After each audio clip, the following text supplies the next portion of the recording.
Cross rate एक बार और बता देता हूँ क्या होता है, फिर हम लोग फटाफट इसका जो फॉर्मूला है उसके ऊपर फोकस करेंगे। तो क्रॉस रेट क्या होता है, जैसे मैंने पहले ही बताया था, क्रॉस रेट एक रेट होता है जो रेट डायरेक्टली अवेलेबल नहीं होता है। क्रॉस रेट एक रेट होता है जो डायरेक्टली अवेलेबल नहीं होता है। इसको बेस्ट एग्जांपल के थ्रू मैं आपको कोट करता हूँ कि इसका मतलब कैसा है। जैसे इंडिया है, इंडिया एग्जाम्पल के तौर पे जापान से या अमेरिका से कोई प्रोडक्ट खरीदती है। कहाँ से खरीदती है? अमेरिका से प्रोडक्ट खरीदती है। अब अमेरिका से प्रोडक्ट खरीदेगी तो अमेरिका वाले को डॉलर में पे करना पड़ेगा। तो अपने को पता है $1 इज इक्वल टू 70 रुपीज़, इतना क्लियर है। $1 इज इक्वल टू 70। क्यों ये डॉलर रेट क्लियर है? क्योंकि हम लोग का यूएस के साथ डीलिंग होता है, बराबर है। अगर बाई चांस अज्यूम करो कि इंडिया और अमेरिका का कोई डीलिंग हुआ ही नहीं है, ना इंडिया अमेरिका को जानता है ना अमेरिका इंडिया को जानता है, लेकिन अमेरिका से प्रोडक्ट खरीदा है तो डॉलर में पे करना पड़ेगा ना। तो अपने को पता नहीं है अभी फ़िलहाल कि $1 कितना है। मतलब $1 को अगर हम लोग $1 देना चाहते हैं तो कितने रुपीज़ देना पड़ेगा।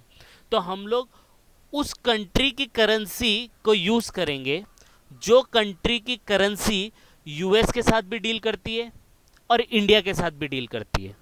तो हम लोग क्रॉस करके ये फाइंड आउट करेंगे कि $1 is equal to how many rupees. हम लोग एक बार और सुनो क्रॉस रेट कैसा है। इंडिया अमेरिका से प्रोडक्ट खरीद रहा है। प्रोडक्ट खरीदने के बाद इंडिया वाला अमेरिका को पैसा पे करेगा, तो पैसा पे करेगा in the form of dollar. तो अज्यूम किया है कि इंडिया और अमेरिका का कोई भी डीलिंग पहले नहीं हुआ था, फर्स्ट टाइम है। तो हम लोग को पता नहीं है कि $1 इक्वल टू कितने रुपए होता है। तो हम लोग को कैसे पता चलेगा? तो हम लोग उस कंट्री की करेंसी के पास जाएंगे जो कंट्री की करेंसी इंडिया के साथ भी डील करती है और अमेरिका के साथ भी डील करती है। तो हम लोग उस कंट्री के करेंसी को यूज़ करके $1 is equal to how many rupees होता है वो डिसाइड कर लेंगे। आ रहा है समझ में? मतलब 3 करेंसी का इन्वॉल्वमेंट होगा। तो जो बीच वाली करेंसी होगी वो दोनों के साथ डील करेगी और हम लोग को एक करेंसी का थर्ड वाली करेंसी के साथ रेट फाइंड आउट करना पड़ेगा जो डायरेक्टली अवेलेबल नहीं होता है। आया समझ में? समझा ये पार्ट? देखो ये दिया है, ये इसका डेफिनेशन टाइप में है। Cross rate is a rate which is quoted in 2 currency, 2 currency में कोट किया जाता है, which is different from the currency of country in which it is coated. तो जिस कंट्री में इसको कोट करेंगे वो कंट्री में, ये जिस कंट्री में कोट कर रहे हैं वो कंट्री का करेंसी का इन्वॉल्वमेंट नहीं होगा। That is called cross rate. लेकिन इसको निकाला वैसे ही जाता है जैसे मैंने आपको प्रीवियसली एग्जाम्पल दिया था। ठीक है, तो आगे बढ़ते हैं। देखो, in foreign exchange market cross rate are used to calculate exchange rate for currency pair whose exchange rate is not commonly quoted in the market। तो फॉरेन एक्सचेंज मार्केट में हम लोग क्रॉस रेट क्यों निकालते हैं? हम उन करेंसी का क्रॉस रेट निकालते हैं जो not commonly quoted in the market, मतलब जिनका मार्केट में ज़्यादा इन्वॉल्वमेंट नहीं होता है। बहुत कम ही वो करेंसी को खरीदा बेचा जाता है, बहुत कम ही वो करेंसी में डीलिंग होती है, तो उन्हीं का हम लोग को क्रॉस रेट निकालना पड़ता है। अभी जैसे आपने कोई कंट्री का नाम ही नहीं सुना है, साइप्रस करके कंट्री है। अब वो मैंने भी नहीं सुना है, आपने भी नहीं सुना है, लेकिन अगर मुझे उस कंट्री के साथ डीलिंग करना है तो वहाँ की करेंसी का मेरे को रेट पता होना चाहिए। तो मेरा तो डीलिंग है ही नहीं, तो मैं ऐसी कंट्री के पास जाऊँगा जिसका साइप्रस कंट्री के साथ लेन देन है। तो फॉरेन एक्सचेंज मार्केट में क्रॉस रेट उस कंट्री की करेंसी का निकाला जाता है जो मार्केट में कॉमनली कोटेड नहीं होता है, जो मार्केट में कॉमनली यूज नहीं होता है, जो मार्केट में कॉमनली मतलब ट्रेड नहीं करते हैं, उन करेंसियों का क्रॉस रेट निकाला जाता है। समझ में आया क्यों निकाला जाता है और कौन सी कंट्री करेंसी का निकाला जाता है?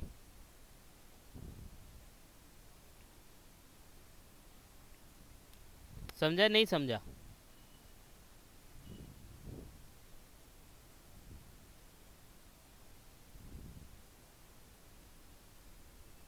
ओके, आगे देखो एग्जाम्पल दिया, एग्जाम्पल से और समझेगा। इफ़ यू नो, देखो, if you know US dollar और यूरो, आपको पता है यूएस डॉलर का यूरो के साथ क्या रेट चल रहा है, and US dollar and GBP British pound उसका रेट क्या वो चल रहा है।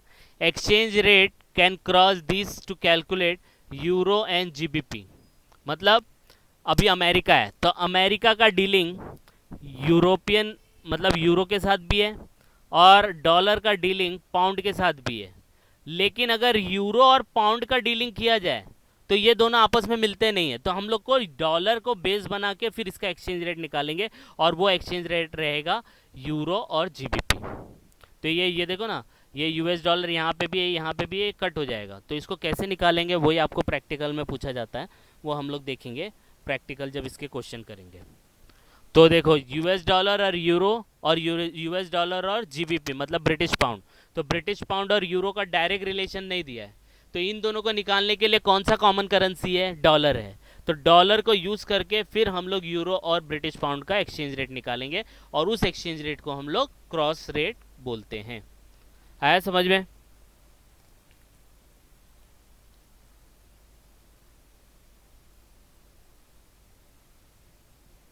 ओके, अब देखो इसका कुछ फॉर्मूला है वो देखते हैं।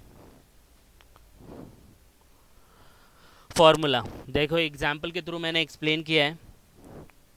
Late for example there are 3 currency X Y and Z, 3 currency है। There are exchange rate available between X and Y, मतलब एक्स और वाई का रेट अवेलेबल है, एंड वाई एंड जेड का रेट अवेलेबल है। So we can derive cross rate for X and Z.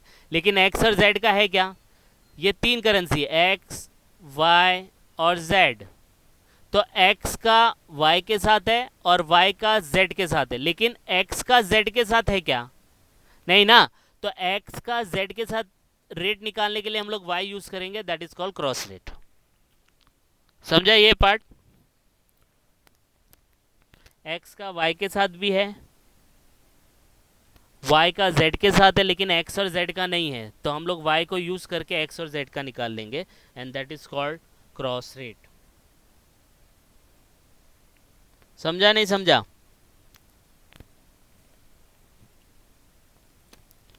सो गए लगता।